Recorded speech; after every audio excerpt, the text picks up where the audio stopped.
Hey guys, thank you for joining us again for another exciting episode of YOML. This is the Year of Magical Learning podcast. So today we are on a brand new book, and I think this is a good book. So that's why there's three parts. So this is part Four one of parts. three. Four parts. It's four Four parts. parts. Yeah. I think Okay. I think I screwed up the Okay. title when it says one of three because I'm pretty sure I wrote four. All right. So that means it's even better than good. So Yeah, this let's get is to this is the first part. this was a very good book. I mean, I absolutely loved it. The book was called An Everyone Culture: Becoming a Deliberately Developmental Organization by Robert Kegan and Lisa Laskow Lahey. This book is about something that these people call DDOs, a deliberately developmental organization, and basically these organizations are exactly what they say. You know, they're designed around incredibly developmental cultures, and really care about their people, and you know, they start with, well, I'll talk about it in the reflection here in a second, but long story short, like it was like basically written for Klebany. You know, and it was literally, I mean, I was like, these companies are Klebany. It's just Okay. there's a twist, and then we'll get to the twist. I was like, this is fantastic. Like, I mean, I was like, oh, it does exist, right? I was like, it exists out there in the real world, in the wild, and it works really, really well. However, we're gonna look at it with a bit of a twist. So that's what we're gonna do right now. This is Interesting. over the Okay. next few reflections, right?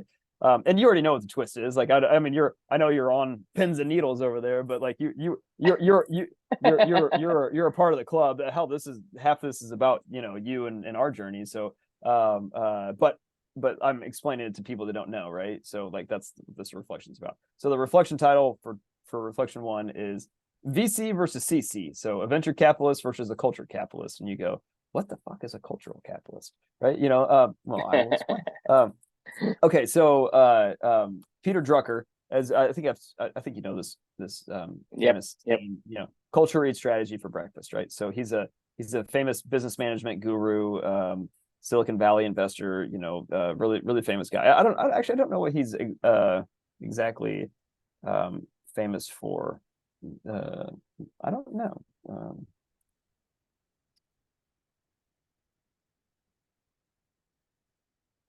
A lot of writings, criticism, logo, bibliographies. What did he invest in? Because I know he was like big in, I don't know actually.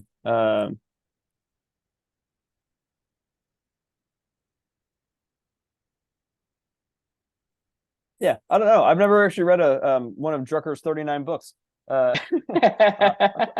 Probably should, you know. There you go. This is something I could dig into after this. But anyway, he has a famous saying that says, you know, the culture eats strategy for breakfast. So this is Mhm. something that venture capitalists have known for decades, right? Mhm. So it's, you know, anybody can have a great idea in theory, right? You know, and then build a business out of it. And some people can actually turn it into something profitable. But if you want something explosive, if you want a unicorn, if you want what the VCs all want, you know, and which is what the VCs all want, right? They want a massive return, big, you know, outlier, right? They want a black swan, you know, they want a unicorn for, you know, their investment. That's what they care about. They don't even really care if you're a profitable company. Like, I mean, you know, I mean, you know what I'm talking about? Like, if you invested, if a VC invested in a company that, you know, made them $10 million a year or whatever, they'd be like, you know, whatever, I don't really care. Like, they want this massive explosive, you know, and that's what they hunt for, right? So they've known for a really long time, like, you know, there's a lot of businesses out there that can be profitable. That's not good enough. Like, that's not biggest bang for your buck.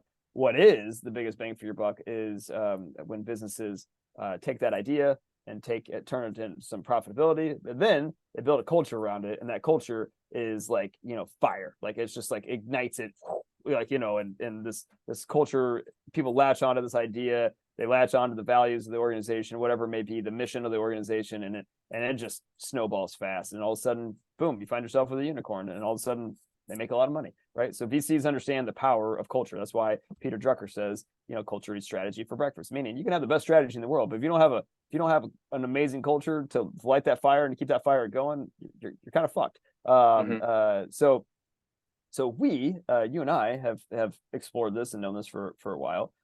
I knew this, you know, back in the day. I heard this quote from Peter Drucker, you know, years and years and years and years and years ago, way before, you know, whatever. I've always wanted to start my own startup, and that was kind of the idea behind it anyway. I knew you had to. I lived this. Like, I lived this with Angie's List, you know, like this is part of the reflection I wrote on here. It was like, I've seen the power of culture to take a small, tiny startup, ignite it, you know, explosively, you know, grow it, and go public, and then, you know, all the other things that come with it, you know, and then I saw it fall apart. You know, I saw a culture fall apart as well, and how sad that was. So I've seen the personally lived through the explosive power of when a culture ignites and one of these smaller startups and just takes off and becomes a unicorn, right? And it's powerful, man. It is friggin' powerful.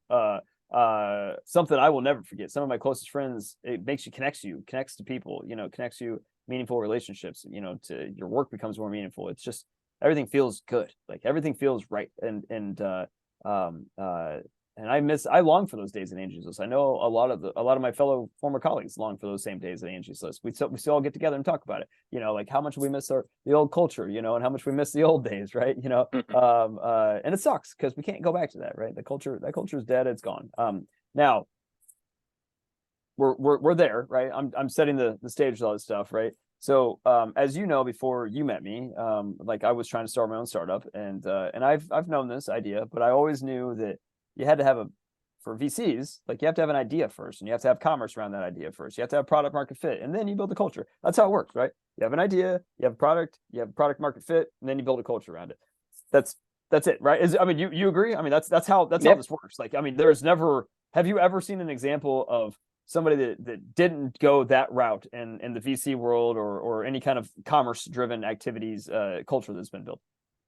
No, they all want some kind of a like evidence of market fit Right. before they even look at you. And Right. so VCs are notoriously looking for some traction. Traction is what they say, hey, give me traction, show me traction. Product market fit. You know, they want product market fit, you know, and they want to see. So that's what they say. They don't talk about culture. Yes, they talking about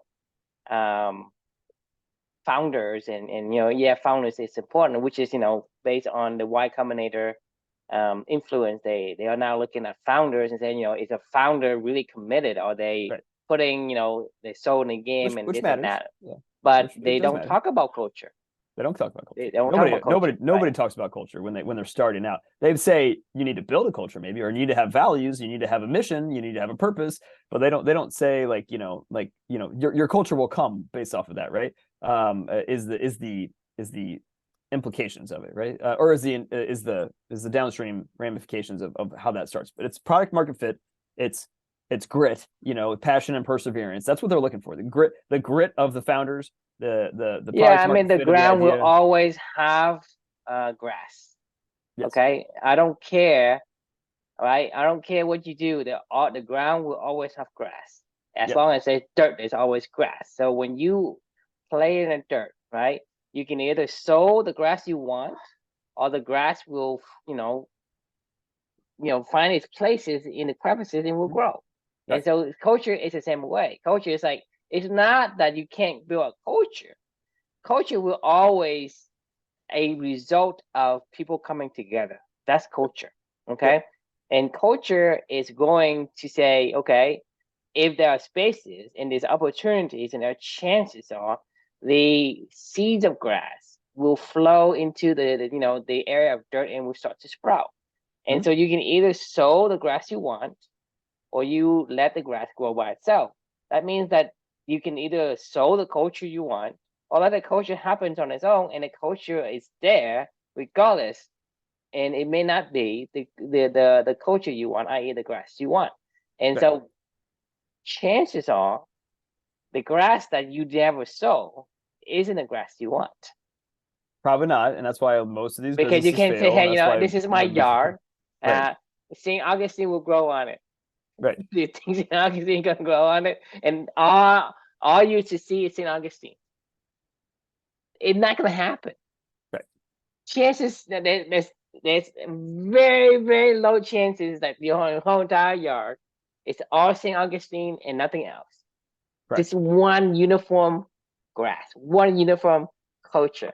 You think about that for a moment. Culture is the same way. If you don't deliberately sow the grass and till the ground and water the grass and making it and trimming it, you're gonna have a hodgepodge of different kind of grass, and you don't Yep. like them. Yep. I agree. Yeah, I mean, this is the underlying conditions of a business either succeeds or fails, right? It is either a massive success or maybe a little success or a complete failure. You know, like it is exactly what you're talking about, right? So as this journey for me led up to Amelia, I was always proceeding forward with product market fit, idea, product market fit, VC, culture, you know, like whatever, right? Like that was Mm-hmm. the order. That was the order, right? Amelia, obviously, as we've talked, you know, arrives and you know, whole world blows up, right? You know, an incredibly impactful 39 days with her, but at the same time, like, you know, also just devastating 39 days, right? Well, Mm-hmm. not the 39 days, but afterwards, right? Like losing her. You know, I spent a lot of time searching, trying to figure out. Everything blew up from my previous life of what I wanted to do before, but you know, my paradigm's completely shifted as well. Like I made a promise to her where you know, eventually when I emerged from that rubble of my life, I found who I wanted to be. I found my weird, which I'm reading about today. It's called W. No, this is a real thing. WIRD.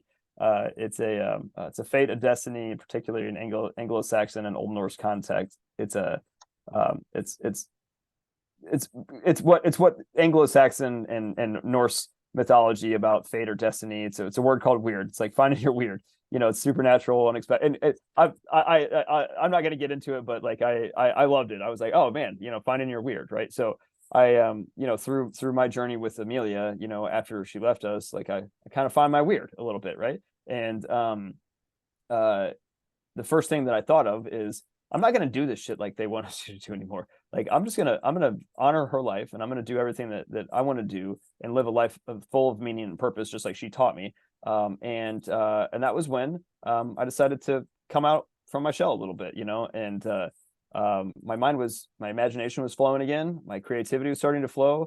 And that was when I met, you know, True. This is when you came along, right? And I don't know if you remember our first conversation that we had, but it was I mean, I told you like I don't want to build what. I was like, I have an idea, but like what I want to build is a culture. I was like, what I want to build is something that people want to be that promotes people live in a balanced existence, that promotes these particular values.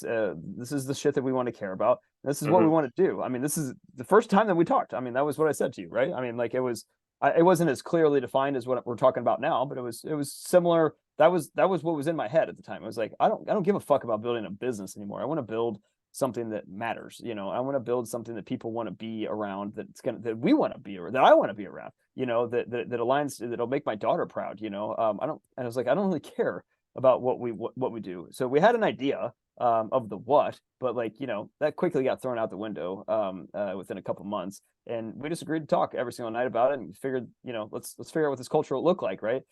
Slowly but surely, that idea, though, that central theme started to compound over time and time and time through every night when we would talk, just like we're talking right now on these conversations, which then became our seventh generation Iroquois committee meeting. Eventually, along the way, as we continued to learn and explore, we started reading books together. We started contemplating ideas like, what is this culture we want to build together? We said, you know, fuck the idea of culture eats strategy for breakfast. It's culture is the strategy. We're going to build a world-class culture first, right? That was the idea, and that is what Clubany is. So we flipped it all around, where we said, this is culture comes first, then the product, then the what, and then it'll be a million different products and what's, you know, like, and in theory, but like the culture always stays the same. The culture is what we start with, and the culture is what we're going to protect always. So color me shocked when I came across this book called An Everyone Culture,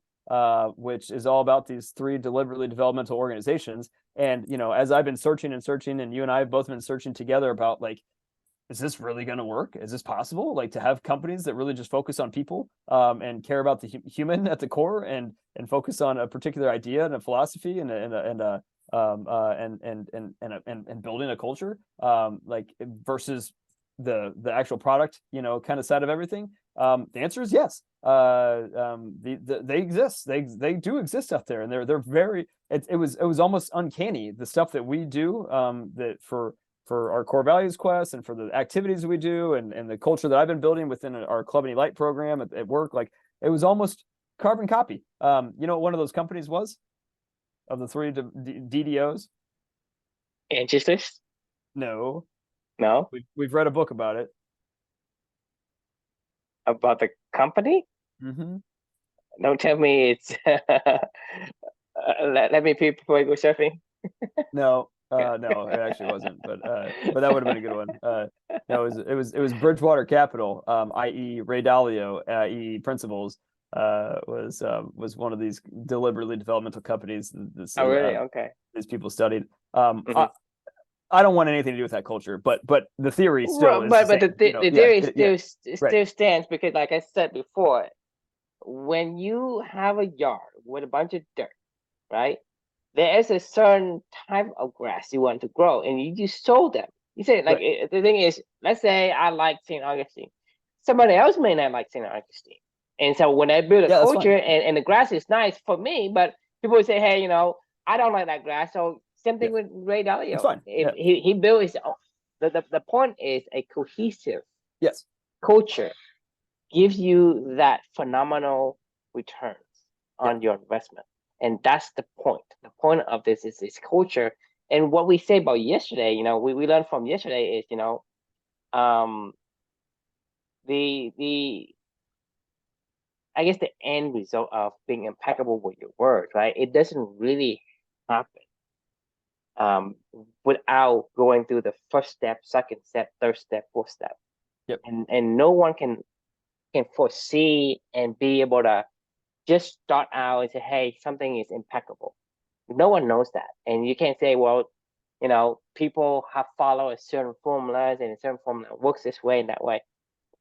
I mean, that's what I say is, sometimes, because there's so many different variable in the process, Yep. that you cannot completely repeat it 100%. You can only take inspiration and, kind of use that inspiration and test it out for yourself and make it your own.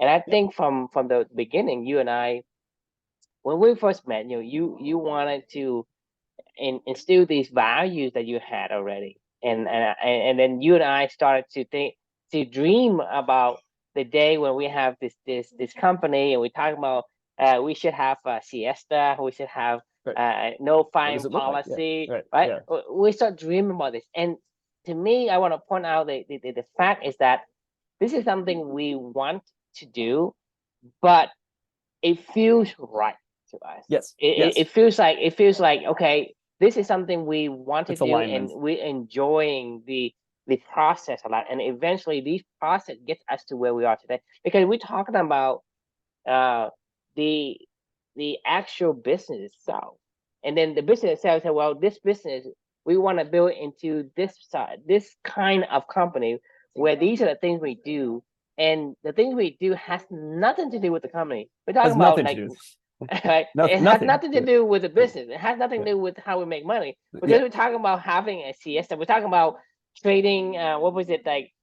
Being in a position Oh, every two yeah. years, right? Every 2 years you have to So job all the thing rotate. we talk Yeah. Yeah. about, and all the thing we dream about, it's all about how we build this environment. Yeah, Yes. we didn't talk about the I guess the directness of what the business does and how it form. What we're talking about, the environment of the business. Yes. So The the culture. culture Yeah. Yeah. is what we dream about. The culture is Right. what draws us to this. And then Yes. over the years, we start looking into, like, okay, then we go into the core values quest, and then and we talk about, we stumble on the company, Right. Right. Yep. the concept, Yep. and then we talk about these core value quest, and then we talk about, reading the books, and Right. so the thing is, naturally, we do what makes sense. And we said this about this before, is a lot of things that we do, um, it really it really has to do with how you feel about certain activity that you do. If you do them right, and you feel that, hey, there is a positive attraction to that, you are on the right path, regardless of what people say. People say, well, there is a book out there, or there isn't a book out there. To me, it doesn't really matter, because No, like even if doesn't there matter isn't at all. even if there isn't this book to confirm what we say and what we do, But it it's not doesn't confirming change. what we said. That's the thing. Is like they every one of these businesses, whether or not they're a deliberately developmental organization, like we're trying to be with Clubany, they all started with commerce at its core, right? Like it started with a business and a plan and a what? Like I mean, like Next Jump, Bridgewater, and then the other company, right? Like it doesn't matter. Yes, they are very protective of their culture, and that is what is the catalyst to grow them. But someday that what is not going to be there, right? Like and I don't care how protective you are of that culture will go away. Like what we're doing though is we started this whole thing. Eventually we got the idea. The question, actually the beautiful question was, what if we created the culture first and then discovered the venture or the ventures along the way to keep the mission going, right? So like can you do that? Like yes, that is Clubany. That's what we're trying to do. Is like can you just start with the culture and then see what happens with the what's that come down the road? The answer to that I feel like is obvious. Like I mean, if you've seen this in many cultures across time and space and you know and humanity, of you know religions and you know Freemason societies and fraternities and you know whatever you name it, like you know organizations dedicated to you know particular you know endeavors, what like it doesn't matter. Like I mean, it's kind of irrelevant, but there's been cultures that have succeeded and thrived that were built as cultures first, not as a what, you know, like they weren't But attached to a what, you know, I think like like the they were society attached to an is idea. society is not going to allow us to do the culture first unless you deliberately build the culture first, right? Yeah. Oh yeah. If you follow society's norm, they want you to go through the process of, hey, have an idea, show me some traction, show me that you know you can do this stuff, show me you can make money, then you can build a culture on it. And you can say, well, by that time, it's you don't have a choice in the culture. Cultures already start growing, But yeah, and so you cannot they're actually. tied together. They're tied. Like your So culture is you that. think about it, you can't say, well, I'm going to build something completely new, because you are actually building your foundation on Product. wooden Yeah, sticks, yeah, wooden. right. Yeah, So wooden sticks. So eventually, when you build the you know the culture on top of it, it's gonna collapse. yeah, It's right, gonna collapse the wooden stick that you put the your foundation, you put your floors on, right? right. And so that's why I say, you know, most company. So to me, most company will go the same traditional route, and there are certain companies that succeed, and certain company and most companies fail. Some companies succeed, and I think the attribute to that is you allow by chance, right? There is a good culture that comes out. Basically, you attract. Let's say somebody is um, more concerned about relationship, more concerned about building a good culture, and that person happens to be at the home and happens to be allowed by these investors and by his environment to allow him to bring people in that like Right. minded, you know, and so those things come out, but that is by chance, Yep. and because by chance and also by chance, that kind of mindset was allowed to grow, and that starts to take over, because you look at all the companies that have been successful, the business they do wasn't the first idea, right? It's always pivoted many times Mhm. into the found Oh yeah. a fit, and everything comes from the natural ability to say. That's what I'm saying is, if you do certain things and you enjoying it, the culture is going to start to drift you towards that particular Yeah. um, environment where Slack's a great the example. Slack's a perfect example. Like they loved using the product. They built it for themselves. They built it to help themselves doing something they love to do. And then they realized, oh, hey, we built something really cool. Maybe we should share it with people. And I they mean, did. And you know, you can talk about Airbnb as well, because Airbnb, their oh first, yeah, I yeah, mean, they just want to rent out their rooms, But they didn't say how to rent Solve out their own your problem, own yeah. room and build a platform, because Right. it naturally drifted toward what it needs to be drifted toward. And as long as by chance that these culture happens to be allowed to be grown in that fashion, and that's is what makes these companies unicorn. But the commonality between these companies is It's the people. they have great environment, which is Right. culture. The Yeah. culture. I mean, people are the culture, because when you and I Yeah. get together, we Right. form a culture. It's basically it's just a norm. Yep. How do we behave? It's It's normal. our values. It's our shared values. Like, I Exactly, mean, it's all yeah. shared values, and so that's why the culture is something you either deliberately put together, or it will happen without you even Yeah. telling it to do. Okay, But so it'll happen either way. It as happens no long matter as what there's a when a group of space, people as form. long as Right. there's space, Right. weed, grasses, whatever will be invading that area of dirt and will grow. So you either grow your St. Augustine now before you do anything else, right? Right? You Yep. either grow your grass or you do something else and blah blah other stuff, and then Right. by the time you look back, the bunch of grass already grown. Right. And Right? you can build whatever you want to build on top of it. You can tear it down. You can build more stuff. You can build, like, it doesn't matter. Like the what like but to your point, like if you said, oh, I'm going to build a house and then I'm going to build, a platform, build grass on top of that. I want the house to sit on grass, but I'm going to build the house first because this is what I want to build here. Like you don't know that house can last. I mean, like you have no idea. Like the what that gets built on it can change over time, right? Like that can go. But Yeah, if you don't build a solid foundation at the core, like of all of it, so what if we're successful with this, like, which we have a plan, we're still trying to figure out exactly how to go execute on it, but like who cares at this point in time? We're just going to keep doing what we do and we'll figure it out as we go. But like if we're successful, I can envision a world in the future where capitalists like start to invest in startup cultures, not startup ventures, right? Like get rid of the word venture, because like you could just take two I people think that eventually. I mean, I think you have to. I mean, to me, you and I gonna spend like 3 years, 5 years, 10 years, just you and me.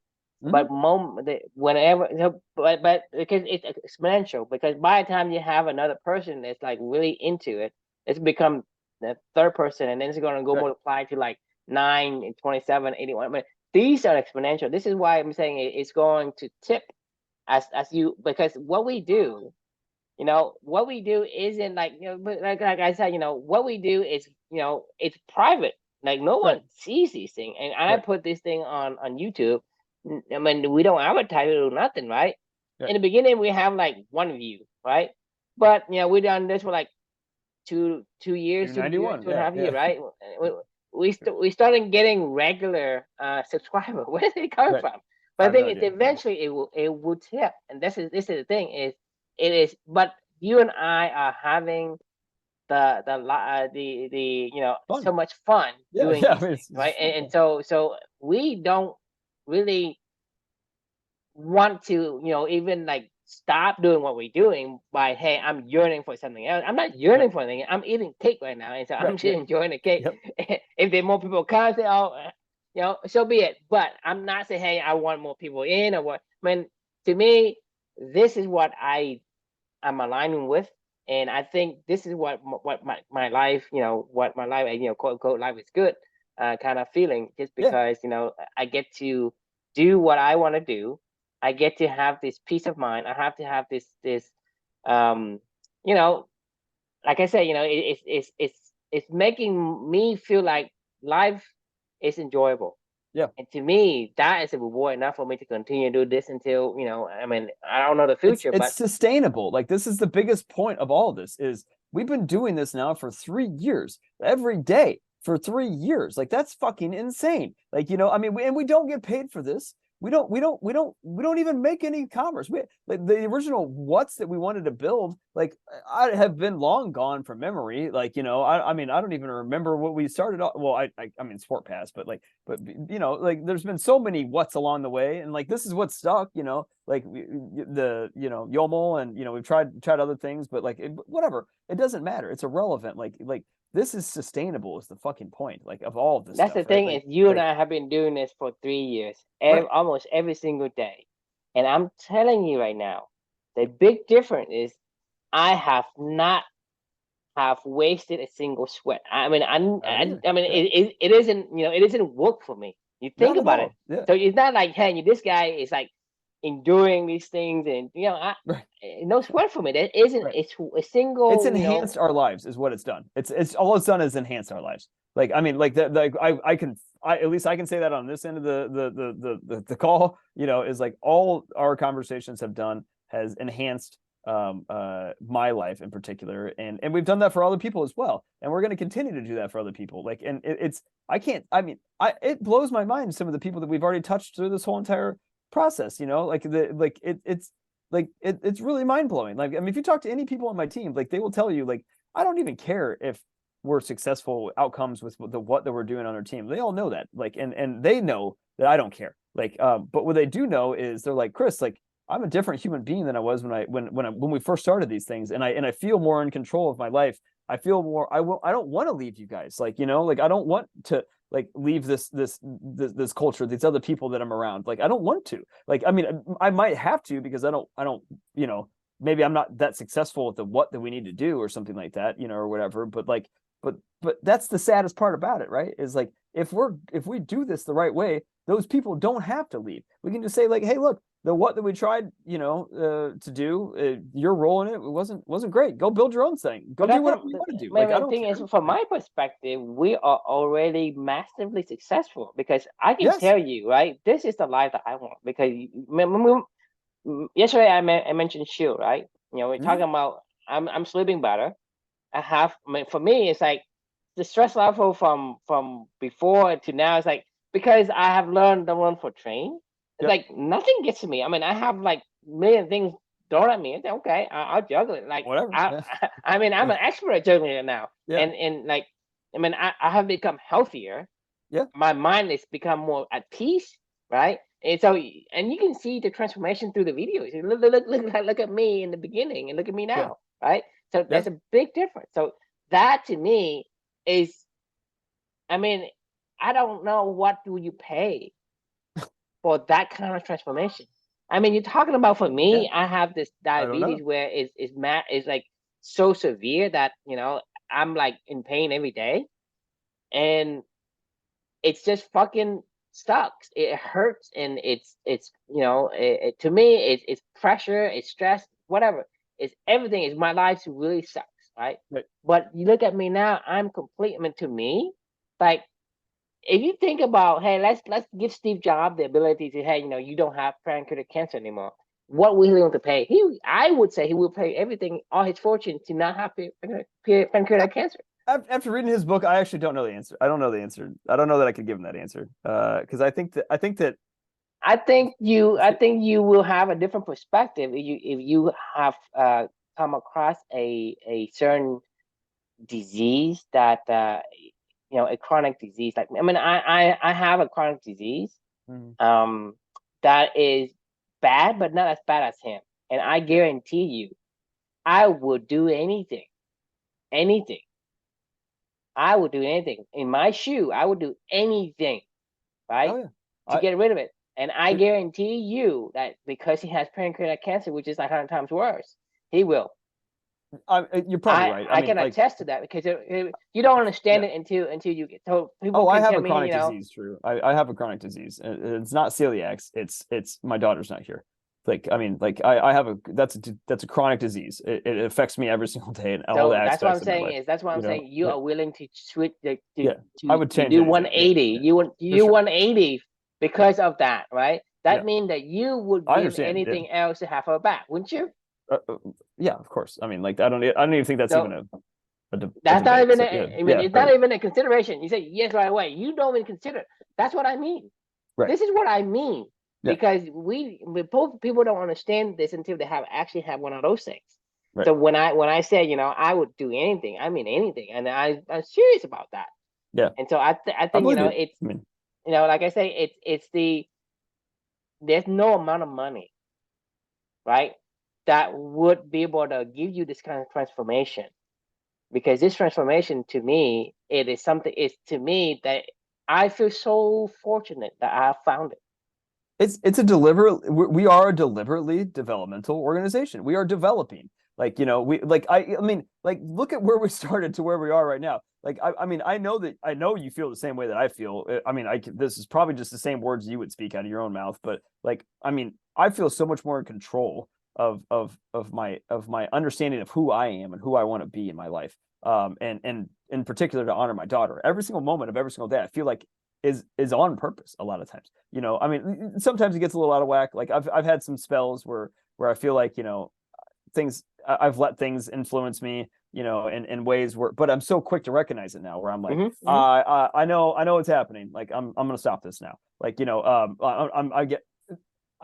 ironically, I don't know how many times I've said, I bet if you used an AI analyzer of all of our conversations, and I'm about to say the words. Ironically, I was just writing about this today. I mean, but like, I've been a lot lately. I mean, this is what I was just writing about today. So I read this book called "The Madness of Crowds." It's about gender, race, and identity by Douglas Murray. I'm not gonna read you my reflection for it, but about it was a really interesting, captivating book. I didn't actually mean to buy this book. I thought I bought the Wisdom of Crowds. And it was I'm not joking. Like I thought I bought the Wisdom of Crowds because I've been wanting to read that for a while, and it was an Amazon Audible fire sale that was going on, and I was just like, buy. And I saw this in my so you fire buy. I bought a book that I didn't even I thought it was the Wisdom of Crowds. Like I thought it was the same book, you know, but it was the Madness of Crowds. So it was about woke culture and all this other stuff, and it was really, really interesting. This guy actually, it was a really, really, really interesting book. But I found myself about 2/3 of the way in going, this game's intense, and I don't want to play this game. Like, I mean, I was like, there's a lot of rules to this game. And this guy did a really good job of bringing it all to fruition. But like, my point being was, I had this realization going, because I found myself enjoying it, and I found myself wanting to like dive into the fray more of this stuff. And then I was like, no. I don't want to play. I was like, I don't want to play this game. I'm done. Like I'm out. I'm going to push this aside. But this is the stuff that I'm talking about. Like I can recognize this stuff now where I was like, I was into it. Like I could feel, it felt like eating cake a little bit, but then I started to look out, you know, going like, if I eat this cake, like, you know, like this is where this is going to take me. And like, do I want that aligned to any value that I have, like of arguing with people about, you know, at a dinner party about fucking race, gender, and identity or whatever. And I'm like, no, it's not. No, I'm good. Like I don't want it because I don't care. Like I really don't care about any of this stuff. It was an interesting conversation that was being had. I observed it. I listened. I was intrigued, but then I was like, no, I'm done. Like, not that there was anything wrong with what he said at all. Like, or other books. Right. I think it's because we understand ourselves much more now than before. And this is why I'm saying it, you know, to me, I am hugely feel fortunate and blessed to have found this thing where I'm completely now have a life that I consider enjoyable. Before, my life was a miserable hell. I mean, I can't tell you how miserable I am. I mean, because like nothing interested me anymore then. So to me, I am in my own mind a tremendous success that no money would be able to be enough to pay for this solution, this newness. I mean, and you look at yourself, right? You look at yourself, and you look at the Club of Night crew, right? Their lives are different, even though it's been only like I don't know, 8 months or whatever the number. It's a year now. We're coming up on a year. Yeah. But for us, like for me and you, we have been through this for 3 years, and there is no stopping to how much we can. We're still growing. We're still continuing to learn, right? So there's no stopping. It's being simplified, refined. Like we're getting closer. We're simplifying every single day. It's like, but it's like refining. As far as you and I can tell, is we are getting better and better at the person we want to be. Right. More and more every day. And the culture that we want to build. Like, I mean, and the people we want to be around. And you know, like it makes it really easy to make decisions. Like you know, like of because a lot of questions you give us, right? There's no thinking about it. We know the answer right away because we know ourselves now that there's something like you said, hey, you're able to catch yourself and say, "Hey, I shouldn't go down this madness I trail." immediately caught it. Like, I mean, it was in the middle of the book where I'm like, I could easily, I mean, 5 years ago reading that same book, like, well, I probably would have been reading it, but 5 years ago reading that same book, like, let's just pretend I was reading it. I feel like I probably would have immediately been trying to drop lines and things that I learned in this shit and just casual conversations with my friends, and I would have become really annoying. Like, I mean, and I would have been that guy. I would have been that guy, that's like, the girl at the party that you don't want to talk to. Like, I would have been that Right. guy at the party that nobody wants to talk to because I'm like, just dropping casual, like, holes that I'm poking into conversations about race, gender, and identity that I don't really care about. I just want to cause chaos for chaos sake. And I just want to be a dick. Really, is what it is. Like, I just want everybody to know, hey, you want to be a dick to be impressive. yeah, pretty much. Like, and I love that. Like, I mean, there's nothing more that I love than to poke holes into people's, arguments, right? Like, I mean, that's like my favorite thing to do. Like, that is not to take a definitive stand on anything. I don't necessarily come in and be like, no. This is the way it is. Like, I never would say that to anybody, but I'll just come in and I'll just needle them all over the place about, well, what about that? Well, what about that? What about that? Do you think about that? What about that? What about that? By the end of it, they're like, are you fucking kidding me, man? Like, I don't want to talk to you anymore. Like, I can't. That's why I'm saying this. That you're still poking needles at people, but then at the end of the conversation, you feel bad because say, hey, this guy hates me. Right. Man, one of my best friends, his name's Kevin, which I don't know if I've ever, I know I've talked to you about Kevin before, but like, one of my best friends, I remember one night, like, he and I were having this like really deep political debate. He's a very hardcore liberal. I don't really have an ideology when it comes to like my politics, but I love to poke holes, right? So I remember one night specifically, we were up until like 4 a.m. at his house, just yelling at each other, like, and he was about ready to punch me, and I'm like, I just kept going at it, like, and I'm like, let's keep doing this, like, I felt like I was attacking his identity, right? You know what I mean? Is what was going on. I wasn't really taking a stand on anything, but to your point, like, this is one of my best friends, and I was just doing this for fun. Like, it was fucking fun for me. Like, I love in that moment. Right, it's fun for you in that moment, but after the fact, it's like, hey, there's a tension between you and him. I mean, that's an icky feeling you don't want. That is. It's not good. Like, I didn't go home that night going, yes, I fucking made one of my best friends mad. Fuck him. Like, no, I didn't do that. Like, who does that? Like, well, I guess somebody could do that, but not. I mean, my point being is like I could. I don't know.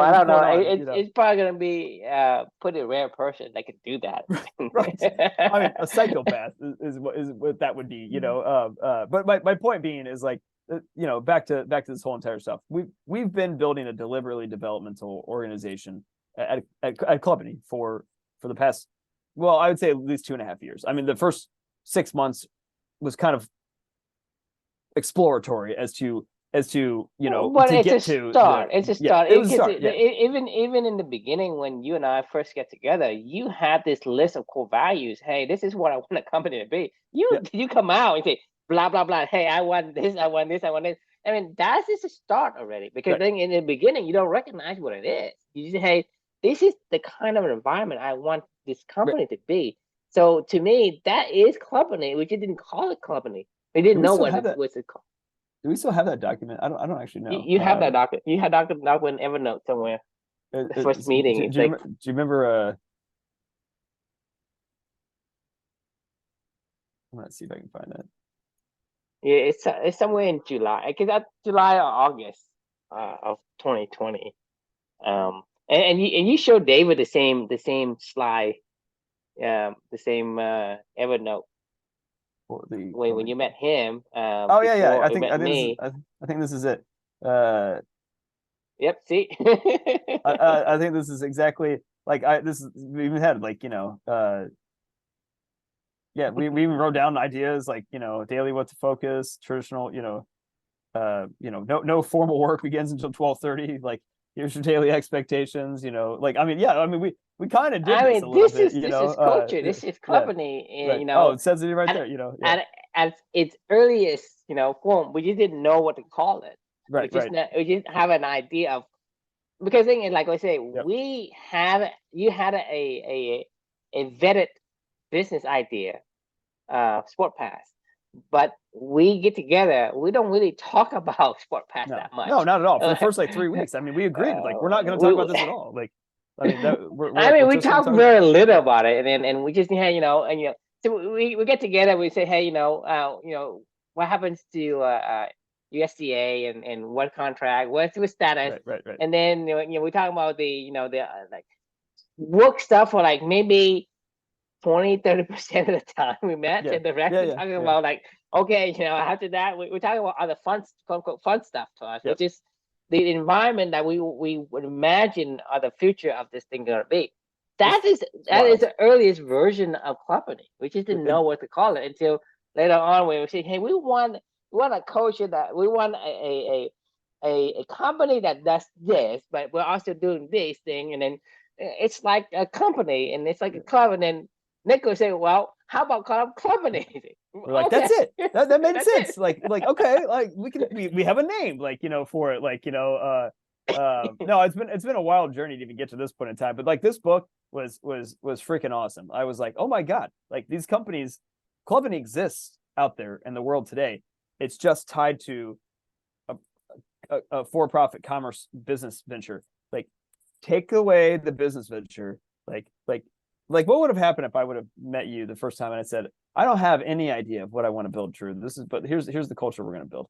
Do you want to do this? Like, what would have happened? Would you have been like, this guy's fucking nuts? Like, you would have been like, what is No, he talking about? I think I would have. I would have. The thing is, You think so? I don't really care for your idea. I care for what you want in terms of what the company would be.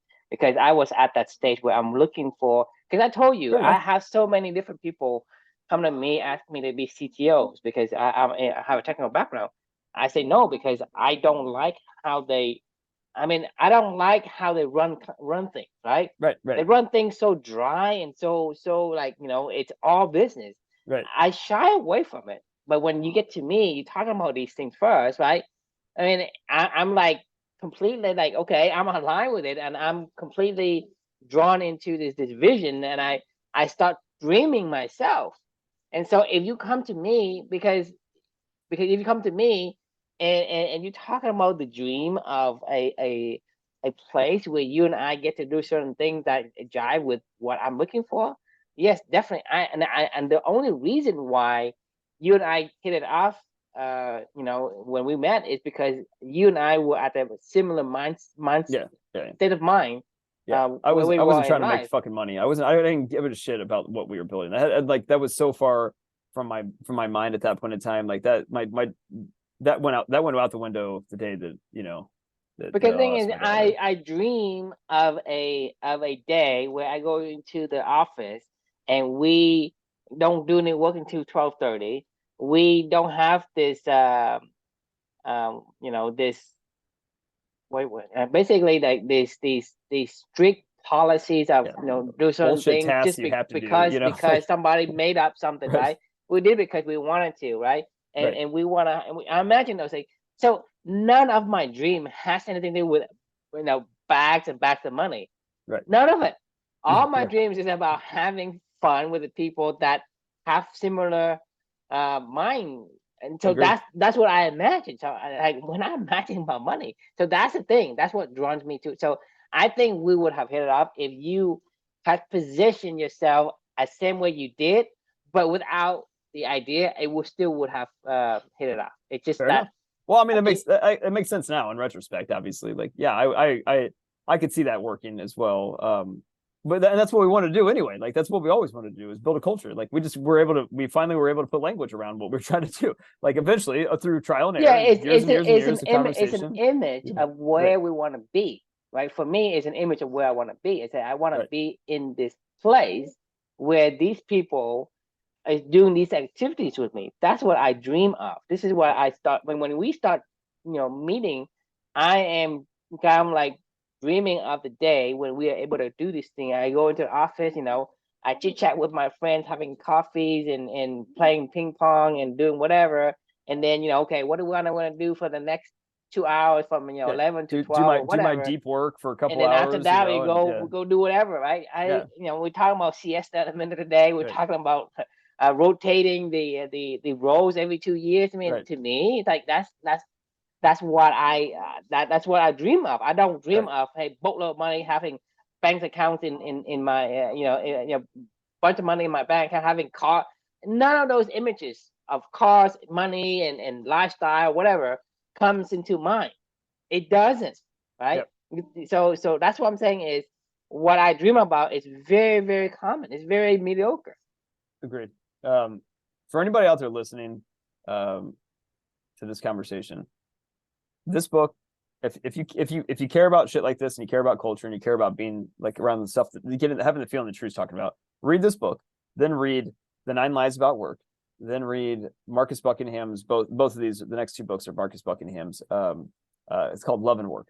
I could recommend Lynchpin as well, potentially. That's about love and work as well. But like, this is all like explicitly, this is basically clubbing in a nutshell. Like I just started the weird comment at the beginning. Like, I mean, like read these books and you'll understand what we're talking about. Like, because this is what matters. Like people just want to be who they are, and they want to bring their weird out in an environment with other people where all those other people are getting to do their weird stuff.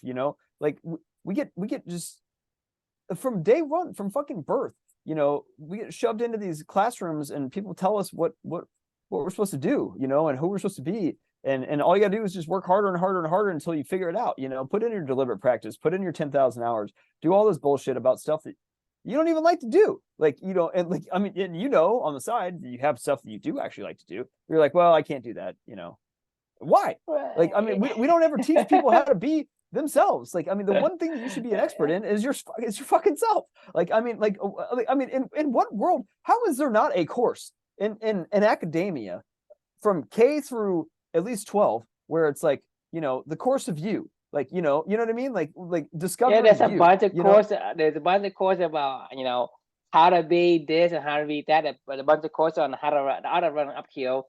But there's no course to be how to be you. There's no course on how to run downhill, right? About how to be a human, like about what matters for humanity, like for you as a human, like like there's no course about you discovering yourself at all. Like there's no course about you. Like I mean what that blows my mind even saying that word. Like we literally will put people into a box and then we will say you get really good at learning what we want you to learn. Like and that was what we thought was the right thing to do. Like, I mean, like it blows my mind, honestly. Like, I'm not saying that we shouldn't get instruction about other stuff that we don't want to know. Like, how are you going to be exposed to stuff that you like or you don't like if you aren't exposed to it, right? Like, so fair enough. Like, get exposure to everything, but you should also have exposure to yourself.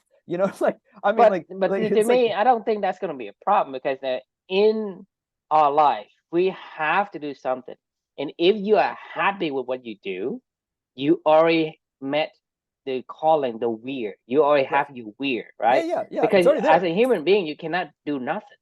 That's something that is like against life in itself. Right. But when you are doing things and you don't like it at 100%, right?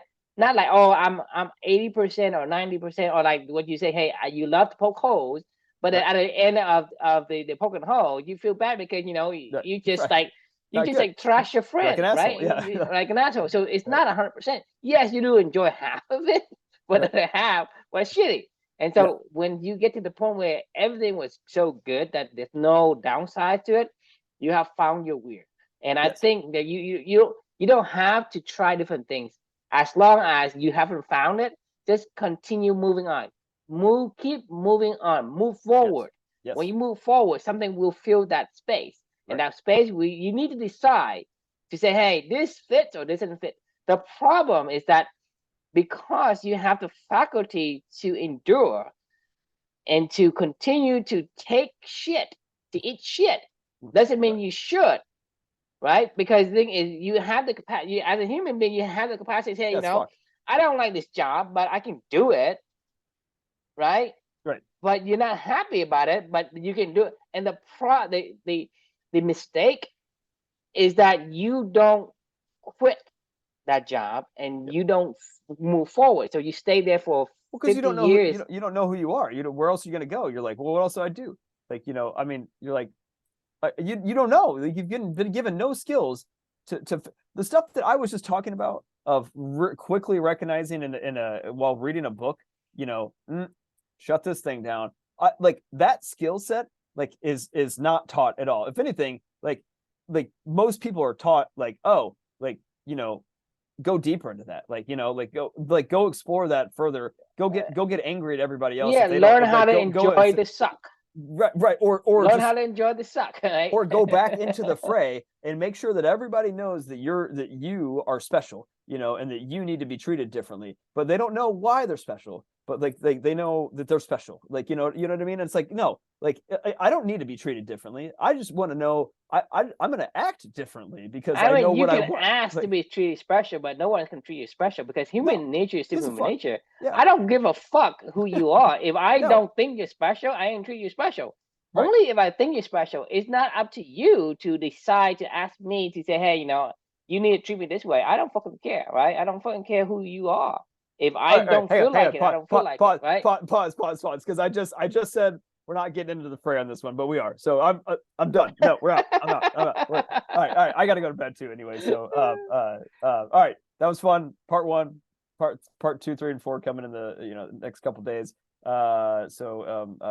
Like, this is a really good book. I mean, I loved it. Like, I mean, for somebody that loves culture, and loves the subtle nuances of how these things are built and developed, and you know, the methodology behind these things. Like, I mean, this is a great book. I mean, it's such a good book about the power of culture and about how you can leverage it and how companies are leveraging it, like to help people to become a deliberately developmental organization where you're helping your people to deliberately develop with conscious thought, and intention and purpose, you know, and caring about them as humans. So, I mean, it exists, like, but we're going to do it without even being tied to a product. That's our vision, and it's called Clubbing. So we'll see how it happens. Yeah, how you decorate it is afterward. You don't build a foundation with the decorations. Exactly.